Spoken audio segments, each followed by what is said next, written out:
அங்க கடவுள் இருக்க இடத்துக்கு போறதுதான் உன் வார்த்தை.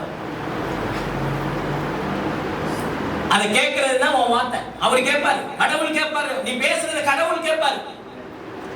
அதுதான் உன்னுடைய நாவினுடைய சக்தி. ஜெபத்துக்கு எவ்வளவு பவர் பேசிக்கிட்டு இருக்காரு. வானத்திலிருந்து அவருடைய ஜெபத்தை கேட்பான். வானத்திலிருந்து வானத்தை நீ அண்ணாந்து பார்த்தீங்கன்னா எங்க எவ்வளவு உயரம் என்ன நீ எவ்வளவுமே போனதில்லை. வானத்திலிருந்து உன் ஜெபத்தை கேட்கிறாரு. சொல்லுவாங்க வானத்திலிருந்து குதிச்சிட்டியதா அப்படின்னு பண்ணுங்க.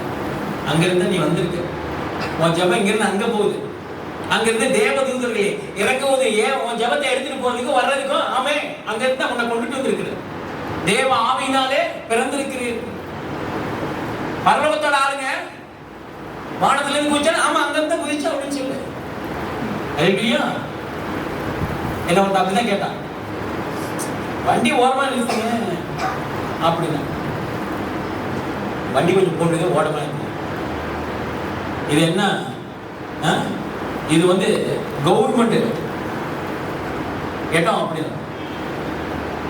சரி நான் வண்டி ஓரமா போட்டுக்கிறேங்க, நீங்க போட்டுக்கிறீங்க அப்படின்னு சொன்ன உடனே அவன் வந்து என்ன சொன்னான், என்ன என்னமோ ரொம்ப அதட்டுறீங்க, இந்த வானத்திலிருந்து குதிச்ச மாதிரி பேசுற அப்படின்னா. நீங்க வண்டி தாங்க உரமா போட்டுக்கிறேன், அது எதுக்கு வானத்திலிருந்து குதிச்ச மாதிரி பேசுறீங்கன்னு சொல்றீங்க. சரி நான் போட்டேங்க அப்படின்னு. பெரிய வானத்திலிருந்து குதிச்ச மாதிரி பேசுற அப்படின்னு உடனே ஒருத்தர் சொன்னான், அலெக்ஸு விட்டுரு அப்படின்னு. அமைதியா வந்து அப்படின்னு நான் பாட்டுக்கு அமைதியா போயிட்டேன். அப்புறமே சொன்ன ஒருத்தங்க, இவனுடைய கதியை மட்டும் நீ பாப்பா அப்படின்னு. இவனை பாப்பா அப்படின்னு. உடனே அடுத்த ஒரு வாரம் பார்க்கலாம், போஸ்டர்ல அவன் ஒருத்த மட்டும் இல்லை 7 பேர் கண்ணீர் அஞ்சலின்னு இவன் பேரோட சேர்த்து போட்டிருக்கான் போஸ்டரோட. முதல்ல நம்ம யார் தெரியுமா, அவருடைய காலு கீழே இருக்கிற ஆட்கள். வானமேல சிங்காசம் பூமியை பாதுகாப்பு. உன் எதிரிகளும் அப்படி நசுக்கிடும். உங்ககிட்ட அகராதி பண்றவன் ஆளே இல்லாம ஆக்கி விட்டுறாரு. உங்களுக்கு தெரிஞ்சுக்க, நல்ல உண்மையான ஊழியக்காரன், உண்மையா இருக்கிற ஒரு ஊழியக்காரன் நீ இருந்தீனா நாமே உன்னை தொடவே முடியாது. நீ எப்படி எப்ப இருக்கலாம். வார்த்தை இருக்கு பாத்தீங்களா, அந்த வார்த்தை அந்த அபிஷேகம் பண்ணினவரை ரட்சிக்கிற அந்த ஆள் உன்னை அதே மாதிரி ஆளா மாத்தி விட்டுருவோம். எங்க பாஸ்டர் கூட நான் இருந்தேன். இப்ப அவரு பிடிச்ச வழிகளை பிடிச்சு இப்ப அதே மாதிரி ஊழியம் செய்ய ஆரம்பிச்சிட்டேன். நடந்துகிட்டு இருக்கு. பல மணிக்கு தான் ஜெபிப்பாருங்க. அடிச்சாருன்னா ஜபத்துல 10 மணி நேரம் எந்திரிக்கவே மாட்டேன். 8 மணி நேரம் 10 நேரம் சாலிடா அடிச்சுட்டு போவார். அதெல்லாம் பார்த்தேன். எனக்குள்ள ஒரு வெறி, எத்தனை நாள் இப்படி ஊழியம் பண்ணிக்கிட்டு இருக்கணும், நாமளும் ஜபிக்கணும் அப்படின்னு சொல்லிட்டு அந்த முழு நேரம் ஊழியம் கொடுத்தானே நீங்க பாஸ்ட் மாதிரியே ஜபிக்கணும்ட்டு ஆமே கிட்டத்தட்ட 10-12 மணி நேரம் ஜபத்துல இருக்கு. 3 வருஷம் அப்படியே தொடர்ச்சியா ஜபம். காலையில 6 மணிக்கு எந்திரிக்கிறேன்னா ஈவினிங் 6 மணிக்கு தான் ஜபத்த முடியும். 3 வருஷங்க. என் மேல வெயில பண்ணல. அப்படி கர்த்தர் என்ன செய்ய, அதுதான் அந்த உண்மை. அந்த உண்மை அவருக்குள்ள போய் கலந்துக்கிறது, அவருக்குள்ள போய் ஒட்டிக்கிறது. அவரை தவிர நம்மளுக்கு வேற யாருமே இல்லைன்ட்டு அந்த மாதிரி நினைக்கிறோம் பாத்தீங்களா. இந்த உண்மையை தான் பாக்குறாரு. அவரை தவிர நம்மளுக்கு வேற யாருமே இல்லைன்னா உலகத்துக்குள்ள நீ இல்லைன்னு அர்த்தம். அவர் மட்டும்தான். கர்த்தரை எப்பொழுதும் எனக்கு முன்பாக வைத்திருக்கிறேன், நான் அசைக்கப்படுவதில்லை.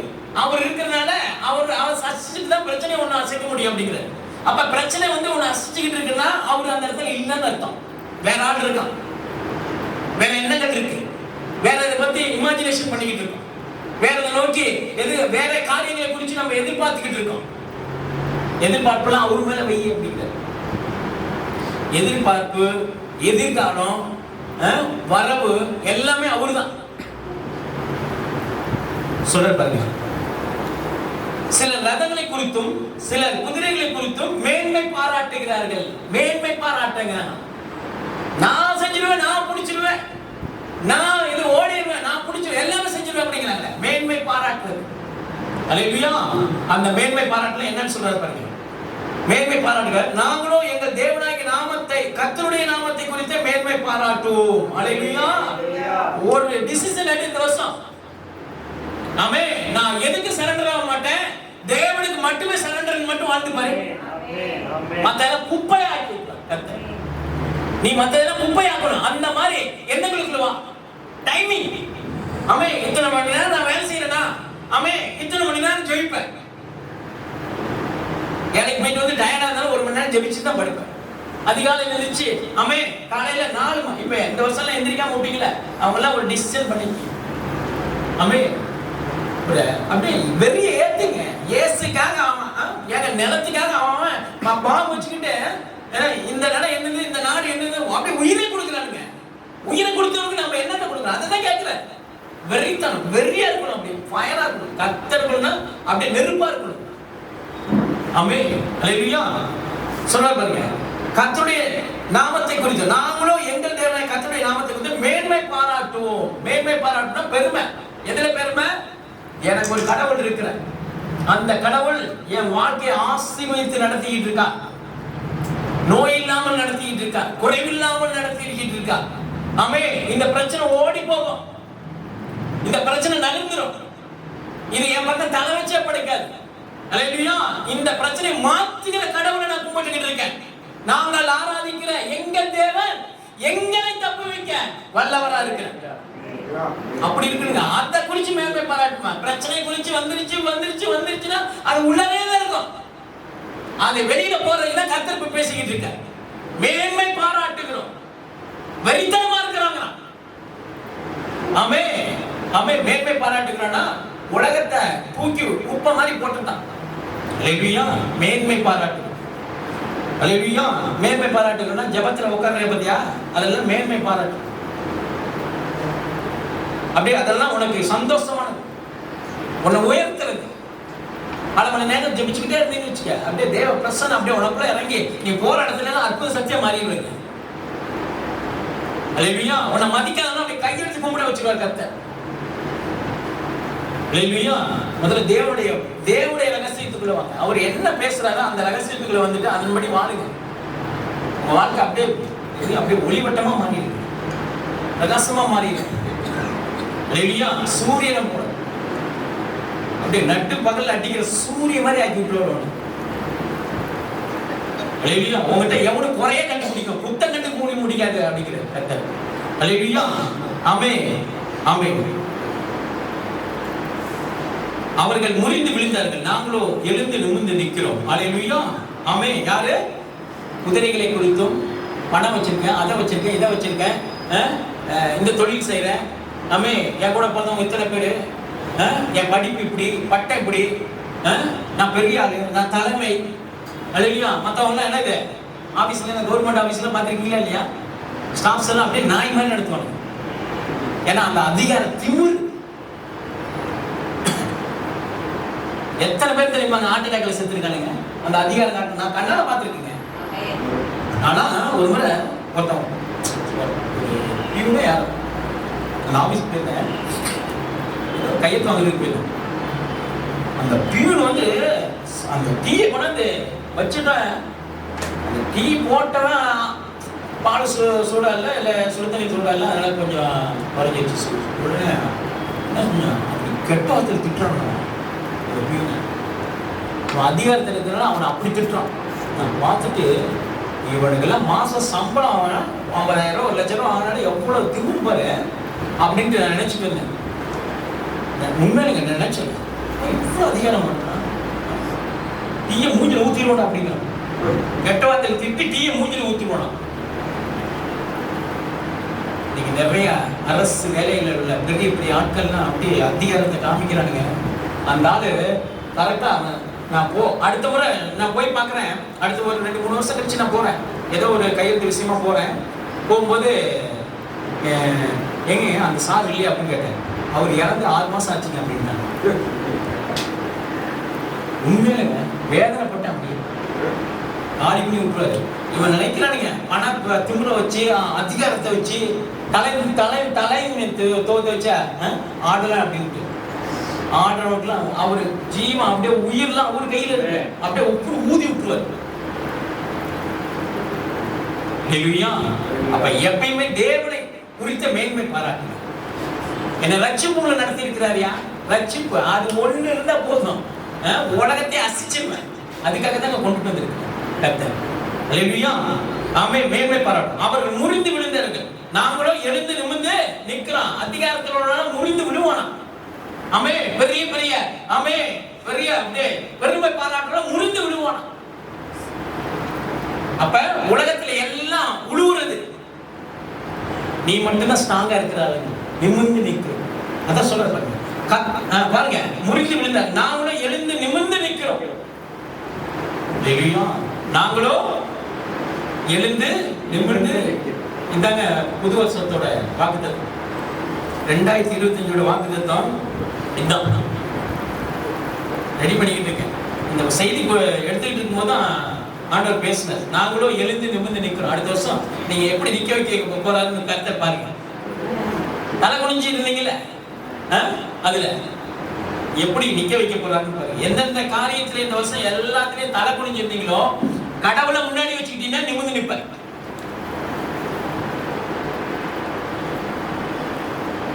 எங்க போனாலும் நம்மளுக்கு நஷ்டம், எங்க போனாலும் நம்மளுக்கு திட்டு, எங்க போனாலும் நம்மளுக்கு கேவலம், அவமானம். மேன்மை ரட்சிப்புங்கிறது குறித்து மேன்மை பாராட்டணும். அது ரட்சிப்பு எதுக்கு கொடுத்தாருன்னு நம்மளுக்கு இன்னும் தெரிஞ்சுக்கவே இல்லை. கடவுள் நம்மளுக்கு என்ன எதுக்காக உயிரை கொடுத்தாருன்னு தெரிஞ்சுக்கவே இல்லை நம்ம. அதுதான் மேன்மை. மேன்மை பாராட்டினா தேவனை ஆராதிக்கிறது, உயர்த்துறது, நன்றி சொல்றது முழு இருதயத்தோட. முழு இருதயம் எப்ப நம்மளுக்கு வரும் அப்படின்னா, ஆமே, தேவனுடைய அன்புல வளரும் பொழுதுதான் ஜெபத்திலே நீ உட்கார முடியும்.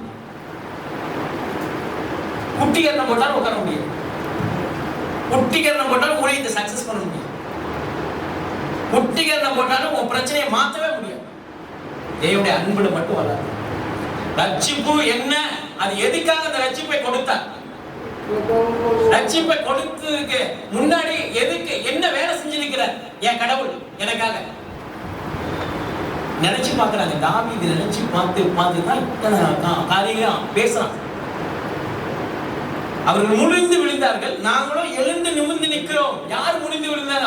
ஆமே. நீ பார்க்கறதெல்லாம் ஒண்ணுமில்ல, காலியா இருக்கிற கர்த்தர். இன்னைக்கு ஓடிட்டு இருக்குல்ல, நீங்க ஓட்டமா ஓடுது இல்ல உலகம், அதெல்லாம் ஒண்ணுமில்லாம போயிருங்க. கொரோனாவோட தெரிஞ்சிருக்கும், ஒண்ணுமில்லாம போனது. இருக்கிறதுக்கு இல்லாதவங்களுக்கு வித்தியாசத்தை காமிச்ச, ஆவிக்குரியவனுக்கும் ஆமே அவிசுவாசிகளுக்கும் வித்தியாசத்தை காமிச்சார். அப்ப இன்னைக்கு உட்கார்ந்து இருக்க, நிமிர்ந்து நிக்கிற அளவுக்கு ஆண்டவர் பேசிக்கிட்டு இருக்க, நிமிர்ந்து நிக்க வச்சிருக்கிற, அதுக்கு பேர் தான் ரட்சிப்பு. அந்த ரட்சிப்புக்கு முதல்ல மரியாதை கொடுங்க. எதுக்கு தேவன் உன்னை ரட்சிப்பு நடத்தினார்? எதுக்கு ஆமே உன்னை பெரிய லெவல்ல கொண்டு போய் உயிரை கொடுத்தா? அதுக்குதான். ஆமே. அவர்கள் முடிந்து நாங்களோ எழுந்து நிமிர்ந்து நிற்கிறோம். கர்த்தாவே ரட்சியும், நாங்கள் கூப்பிடுறதுனால ராஜா எங்களுக்கு செவி கொடுப்பா. கர்த்தாவே ரட்சியும், காப்பாத்துங்க. ரட்சிப்புனா விடுதலை. ரட்சிப்புனா என்ன? ஒரே ஒரு காரியத்துல உங்களுக்கு ஒரு காரியத்துல செஞ்சிருக்காரு. ஒரு காரியத்துக்குள்ள எவ்வளவு காரியங்கள் இருக்கு தெரியுமா? கர்த்தாவே ரட்சியும்னா விடுதலை. பாவத்திலிருந்து விடுதலை ஆக்குகிறார், பிரச்சனையிலிருந்து விடுதலை ஆக்குகிறார். ஆமே. உன்னுடைய மன நிலைமையிலிருந்து விடுதலை ஆக்கிட்டு இருக்கார், பயத்திலிருந்து விடுதலை ஆக்கி இருக்கிறார். அல்லேலூயா. நாங்கள் கூப்பிடுகிற நாளில், அப்படின்னா உன் ஜெபத்துக்கு நீ என்னைக்கு ஜெபிக்கிறியோ, நாங்கள் கூப்பிடுகிற நாளில் பிரச்சனை வந்தா மட்டும் போயிட்டு உட்கார்ந்து ஜெபிக்கிறல்ல பேசுறாங்க. நாங்கள் கூப்பிடுகிற நாளிலே ராஜா எங்களுக்கு செவி கொடுப்பாராங்க. சாதாரணமான கடவுள் இல்ல, ராஜா. இல்லையா? ஒரு ராஜா பேசுமா சாதாரண கூப்பிடுவியா? ராஜா நான் வந்திருக்கேன், 10 செக்யூரிட்டி போட்டுருப்பான். ஒரு எம்எல்ஏ பாக்குறதுக்கே 2-3 செக்யூரிட்டியை தாண்டிட்டு வர வேண்டியது. ஒரு முதலமைச்சர் பாக்குறதுக்கு என்னமோ எஸ்கார்டு அந்த கார்டு இல்லை, பர்மிஷன் வாங்கணும், அவர்கிட்ட டைம் வாங்கணும். இவ்வளவு இருக்கு ஒரு சாதாரண மனுஷனுக்கு. ஆனா உலகத்தையே படைச்ச கடவுள் என்ன சொல்றாரு? நீ ஜெபிச்சினா அந்த நாளே நான் ராஜாவா இறங்கி வரேன் அப்படிங்கிற. தரித்திரத்தோடு வர்றதில்லை, சாதாரணமா வர்றதில்லை, ராஜாவா அவங்ககிட்ட வந்து நிப்ப அப்படிங்கிற. ராஜா உனக்கு முன்னாடி நின்னாருன்னா என்ன செய்வாரு? என்னப்பா என்ன பிரச்சனைன்னு தான் கேட்பாரு. உனக்கு என்ன வேணும்னு கேட்பாரு. உன் கோலத்தை பார்த்தாவே தெரிஞ்சுக்குவாரு. நம்ம போட்டுக்கு ட்ரெஸ்ஸை பார்த்தோன்னே தெரிஞ்சுக்குவார் என்ன பிரச்சனை வந்திருக்குன்னு. ட்ரெஸ்ஸை பார்த்தே தெரிஞ்சுக்குவார். ராஜா சொல்ற, ராஜா எங்களுக்கு செவி கொடுப்பாரு.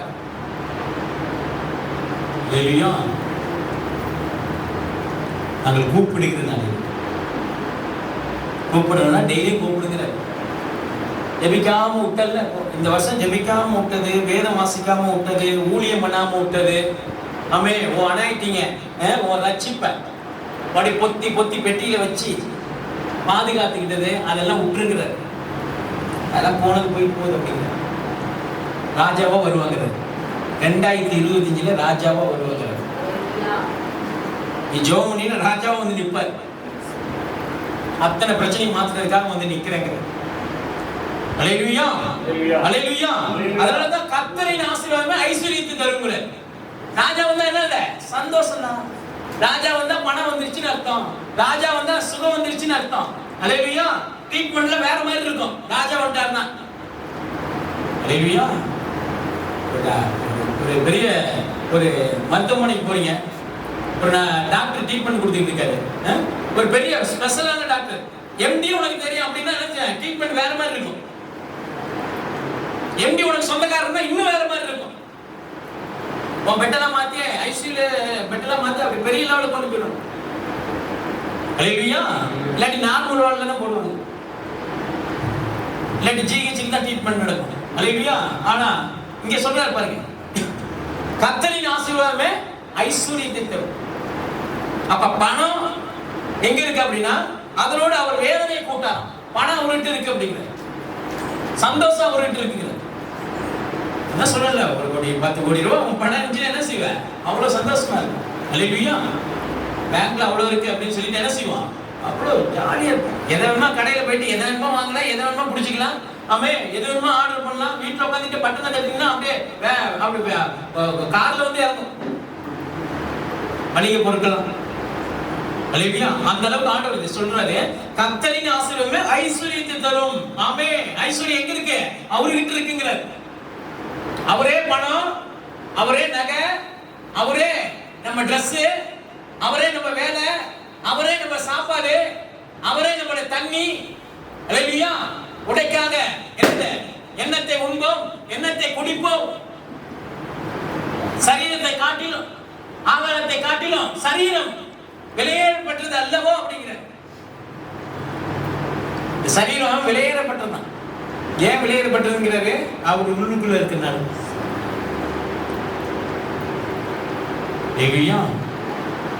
எண்ணத்தை உண்போம், எண்ணத்தை குடிப்போம், உயிர் வாழ்வதற்காக. ஒரே வார்த்தையில சொல்லிட்டார், நாளைய தினத்தை குறித்து கவலைப்படாது. ஒரே வார்த்தை சொல்லிட்டார். அப்ப கவலை எப்படின்னா, உலகத்துக்குள்ள இருக்கும் போது கவலை உங்களை நெருங்கிக்கிட்டே இருக்குங்க. கர்த்தருக்குள்ள இருக்கும்போது அவர் பாத்துக்கிறாங்க. பரமபிதா எல்லாவற்றையும் அறிந்திருக்கிறார். ஆமே. யெகோவா ஈரே எல்லாமே பார்த்துக் கொள்வீங்க. பலிபீடத்துல போறவன கூட்டிட்டு போயிட்டு மறுபடியும் கூட்டிட்டு வராங்க. கடவுள் கேட்டுட்டாரு, கேட்டுட்டு அவன் விசுவாசத்தை பார்த்துட்டு அப்படியே மாத்திட்டாரு. இது நடக்கும் அப்படின்ட்டு போறான் பாருங்க, அப்படியே ரிட்டர்ன் கொண்டுட்டு வரான் பையனை உயிரோட. அப்படி இருக்கணும். இயேசுவை கும்பிடுறீங்கன்னா, ரட்சிப்புல வந்துட்டீங்கன்னா அப்படி இருக்கணும் விசுவாசம். இது எனக்கு கிடைச்சிருச்சு, இது என் வாழ்க்கையில நடந்துகிட்டு இருக்கு, கர்த்தர் என் கூட இருக்கிறார், அவர் மேய்ப்பரா இருக்கிறார், எனக்கு தாழ்ச்சியே கிடையாது. ஆமே. அதெல்லாம் ஓர கட்டினா அவர் என்ன உள்ளார கொண்டு வந்திருக்கிறார். அவருக்குள்ள நான் இருக்கும்போது இதை நான் ஓர கட்டுறேன். அல்லேலூயா, அல்லேலூயா. ஆமே. கர்த்தரின் ஆசீர்வாதமே ஐஸ்வரியத்தை தரும், அதனோடு அவர் வேதனையை கூட்டார். தேவனை இறுக பிடிச்சுக்கிட்டீங்கன்னா பணம் வரும் அப்படிங்கிற. தேவனை இறுக பிடிச்சிட்டா சுகம் ஆரோக்கியம் வரும் அப்படிங்கிற. ஆமே. வேதனை, பண பிரச்சனை வேதனை, கடன் பிரச்சனை வேதனை, நோய் வேதனை, ஆமே, அது இருக்காதுங்கிற. அல்லேலூயா. ஆமே. அவரே ஆசீர்வாதமா இருக்கிறாரா. ஆசீர்வாதங்கிறது பணம் மட்டும் இல்லைங்க, சுகம் மட்டும் இல்லைங்க, இயேசுவே ஆசீர்வாதமா இருக்கிறாரா. யாரு? நீங்க ஆராதிக்கிற தேவன். அல்லேலூயா. ஆமே. அப்ப தேவனுக்கு முதல்ல கொடுத்த ஆள்லாம் பாக்குறீங்களா, ஆபிரகாம், ஈசாக்கு, அப்புறம் யாரு, தானியேல். சிங்க கெவியில போடுறான் அப்படிங்கிறான். போட்டுக்க. நெருப்புல போடுறாங்கிறான், போட்டுக்க. 7 மடங்கு அப்படிங்கிறான். சூளைய 7 மடங்குன்னா நீ 10 1000 மடங்கு கூட நீ ஹீட் பண்ணிக்க.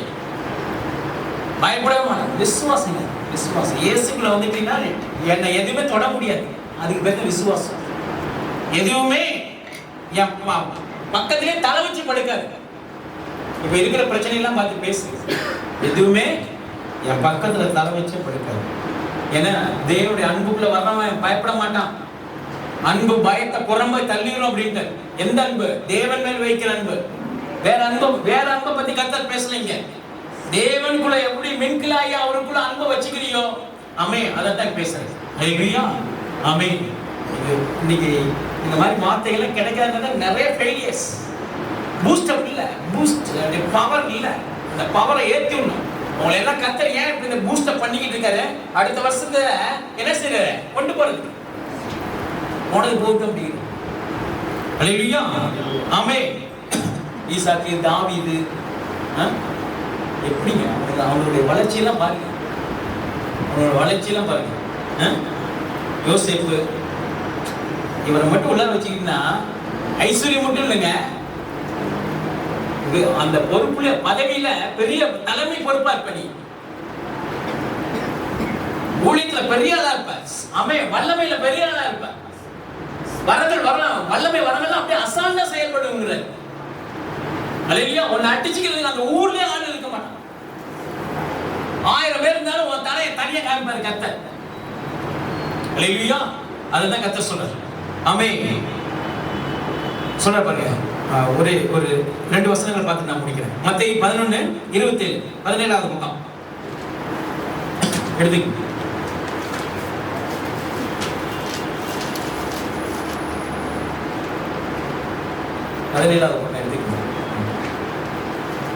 சகலமும் படிவு சொல்லட்டுமா? சகலமும் என் பிதாவினால் எனக்கு ஒப்புக் கொடுக்கப்பட்டிருக்கிறது. பிதா தவிர வேறு ஒருவரும் குமாரனை அறியான். குமாரன் எவனுக்கு அவரை வெளிப்படுத்த சித்தமாய் இருக்கிறாரோ அவனும் தவிர வேறு ஒருவனும் பிதாவை அறியான். சகலமும் என் பிதாவினால் எனக்கு ஒப்புக் கொடுக்கப்பட்டிருக்கிறது. அப்ப உங்க அப்பா யாரு? எல்லா அதிகாரமும் உடையவர்.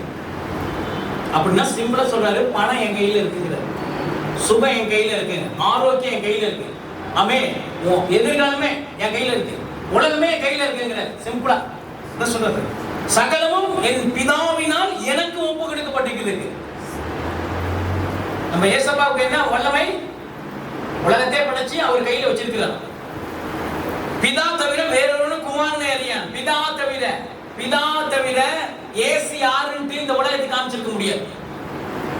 பிதா அனுப்பிச்சு இருக்கிறார். எதுக்கு? உங்களுக்காக எதுக்கு அனுப்பிச்சுட்டாருங்க? அப்படியே பிரச்சனையோட வாழ அப்படின்னு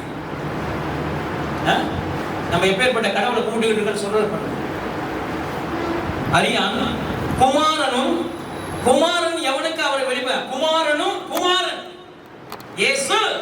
இயேசு யாரை தெரிஞ்சு கொள்ளுகிறாரோ, யாரை தேர்ந்தெடுக்கிறாரோ, அவருடைய பிள்ளையா ஆமே பெயர் வைக்கிறாரோ, அழைக்கிறாரோ, தெரிந்து கொண்டு இருக்கிறாரோ, குமாரன் சொன்ன குமாரன் வெளிப்படுத்த சித்தமா இருக்கிறார்.